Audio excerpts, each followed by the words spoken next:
नमस्कार, स्वागत है आप सभी का सी न्यूज भारत में और मैं हूं आपके साथ ज्योति श्रीवास्तव।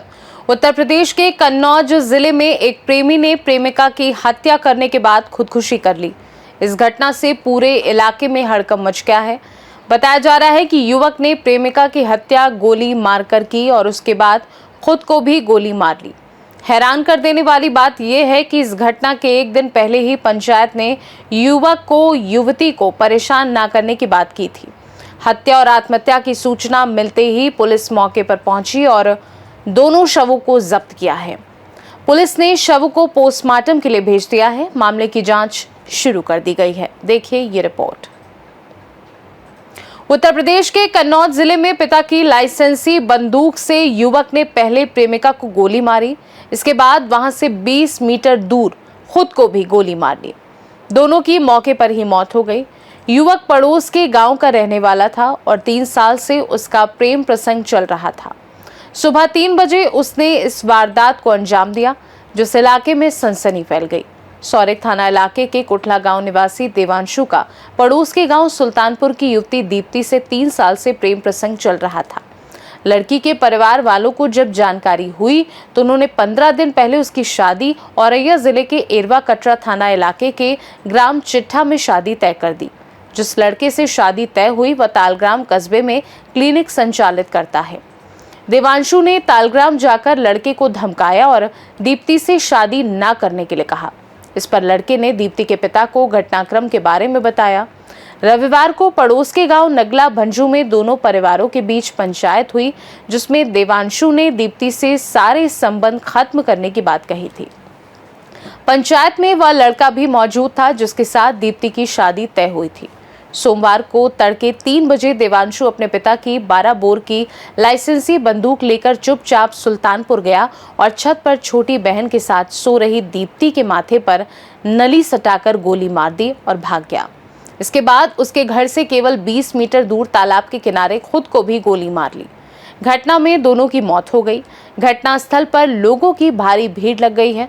सुबह जानकारी मिलते ही SP Vinod Kumar, ASP Ajay Kumar, CO Chhibramau Suresh Malik, थाना प्रभारी दिनेश कुमार समेत कई प्रशासनिक लोग मौके पर पहुंचे। पुलिस ने लाइसेंसी बंदूक और खोखे जब्त किए हैं। क्या घटना हुई आज? मेरी बेटी कमरे में सो रही थी। लड़का दीपांशु पुत्र महपाल घर में घुसाया, छत फांद के जीने से उतर के अंदर जाके उसने बेटी के गोली मार दी सर में और बाहर भाग गया। मेरी छोटी बेटी ने हमको बताया कि पापा बिटिया का सर फट गया। मैंने देखा जाके तो हम लोग रोने बिलखने लगे। गांव के आम आदमी सब आ गए। उन्होंने घर के दो तरफ गेट हैं, दोनों गेट खोले। गेट खोलने के बाद में कहीं उसकी चप्पल पड़ी मिली, कहीं बंदूक मिली, कहीं उसकी मिट्टी मिली। पर जिन्होंने हमको बताया कि गोलंडा देखो पड़ा है वहाँ पे। उसके बाद में हम अपना विलाप करने लगे, रोने लगे। हमें कुछ सही नहीं रहा क्या होगा। लड़का कहाँ का रहने वाला है? कुठला का। क्या कल कोई पंचायत हुई थी? जी। किस बात को लेकर पंचायत हुई थी? जी मतलब मैंने बिटिया की शादी रोकी है, वहाँ पे जाके लड़के को धमकी दे के आया था।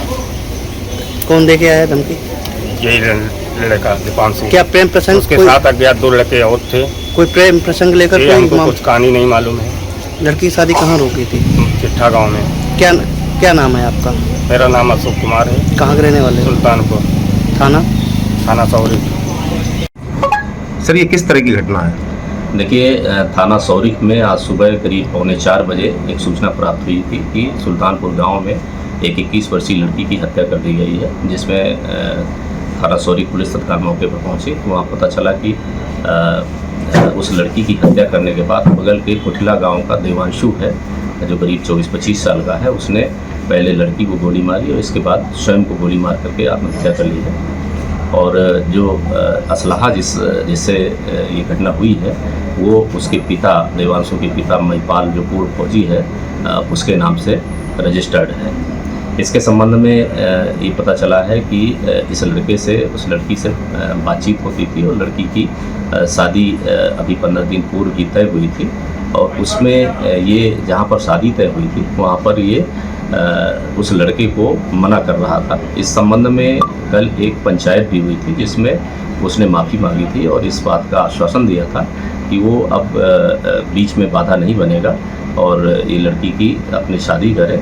और इसी आश्वासन के बाद दोनों में बात ख़त्म हो गई थी, लेकिन ये रात में अचानक जाकर के घटना को घटित किया है। दोनों डेड बॉडीज़ को पंचायतनामा पोस्टमार्टम के लिए मोर्चरी भेजा गया है। जो लड़की के पिता हैं उनकी तरफ से तहरीर प्राप्त की जा रही है, FIR पंजीकृत की जा रही है। कन्नौज से सी न्यूज़ संवाददाता महेश गौड़ की रिपोर्ट। ये दर्दनाक घटना प्रेम और सामाजिक दबाव के बीच बिगड़े रिश्तों का प्रतिबिंब है। पुलिस मामले की पूरी तहकीकात कर रही है और दोषियों के खिलाफ सख्त कार्यवाही सुनिश्चित करेगी ताकि भविष्य में ऐसी घटनाओं को रोका जा सके। इस खास रिपोर्ट में बस इतना ही। देश दुनिया की बाकी खबरों को जानने के लिए आप देखते रहिए सी न्यूज़ भारत।